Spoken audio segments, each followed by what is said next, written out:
Притчи 8. Мъдростта не вика ли? Разумът не издига ли гласа си? Тя стои горе на височините, край пътя, там където се срещат пътеките. Вика при портите, при входа на града, при входа на вратите.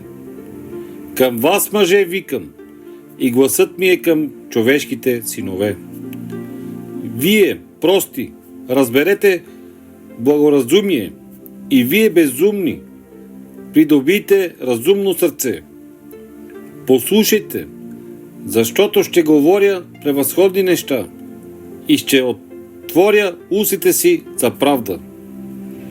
Защото устата ми ще изговори истина и безбожието е мерзост за устните ми. Всички думи на устата ми са правота.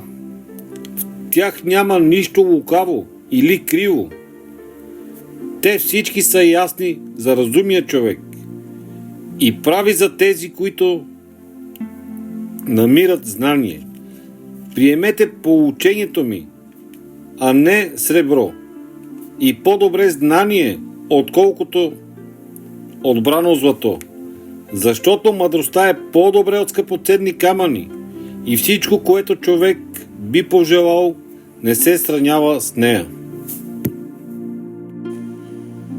Аз, мъдростта, живея в благоразумие, притежавам знание и предпазливост.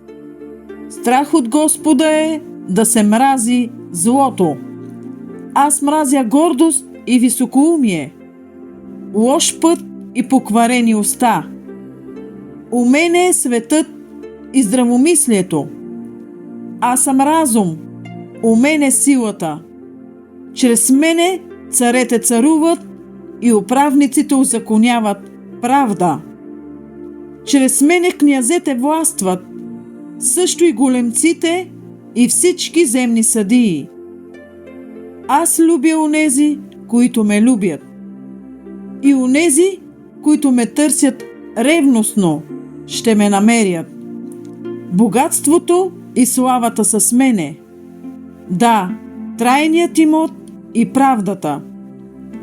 Плодовете ми са по-добри от злато, даже от най-чисто злато. И ползата от мене надминава отбрано сребро. Ходя по пътя на правдата, по пътеките на правосъдието, за да направя да наследят имот тези, които ме любят, и за да напълня съкровищниците им. Господ ме имаше за начало на своя път, преди древните си дела. От вечността бях установена от началото, преди създанието на земята. Родих се, когато нямаше бездни, когато нямаше извори, изобилстващи с вода, преди да се оформят планините, преди хълмите аз бях родена, преди Господ да беше направил земята или полетата, или първите прашинки на Вселената. Когато приготовляваше небесата, аз бях там. Когато разпростираше свод над лицето на бездната, когато закрепваше облаците горе, когато усилваше изворите на бездната, когато налагаше закона си на морето, така че водите да не престъпват повелението му, и когато нареждаше основите на земята, тогава аз бях при него като майстор-ваятел. И всеки ден се наслаждавах, веселях се винаги пред него, веселях се на обитаемата му земя. И наслаждението ми бе с човешки чада. Сега послушайте ме, о синове мои, защото блажени са онези, които пазят моите пътища. Послушайте поука, не я отхвърляйте и бъдете мъдри.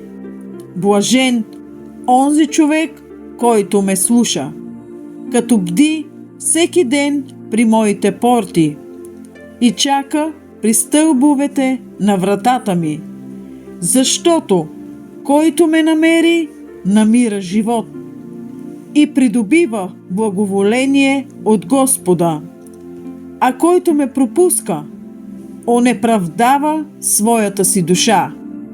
Всички, които мразят мене, обичат смъртта.